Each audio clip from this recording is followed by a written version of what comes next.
દીકરાનું માગું નાખો એટલે પેલો જવાબ એ જડે કે અમારો હમણાં વિચાર નથી, અમારો હમણાં વિચાર નથી. હવે તમે 3 વર્ષ થયા કયો છો કેદી વિચાર છે? જેદી વિચાર હોય તેદી આવીએ. હવે સાંભળો, એમાં બરોબર નક્કી થઈ જાય એટલે શરતો મુકાય. અમારી દીકરી વાડીએ નહીં જાય, અમારી દીકરી ખેતરે નહીં જાય, અમારી દીકરી ભાત દેવા નહીં જાય, અમારી દીકરી ખેતરનું નહીં કરે, અમારી દીકરી ઢોરનું નહીં કરે, સાણવા હિંડાનું નહીં કરે, ગામડામાં નહીં રહીએ, સાડી નહીં પહેરે, આમ નહીં કરે, તેમ નહીં કરે, શરત મુકાય. આમ જેટલા માવતર બેઠા એટલા કહું તમે વિધાતા છો. તમે દીકરીના ભાઈ જોવાય, દીકરીનો શું કરે? દીકરીનો બાપે કરે. ગરજેહી અર્જુન હિજડો ભયો હરુ, ગરજેહી ગોવિંદ તેને ચરાવે, ગરજેહી દ્રૌપદી દાસી ભઈ હરુ, ગરજેહી ભીમ રસોઈ પકાવે.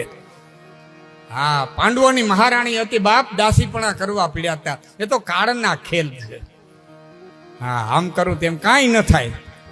હા, એટલે જેટલા માવતર બેઠા છે એટલા 1 જ મિનિટનું વાત કરું છું.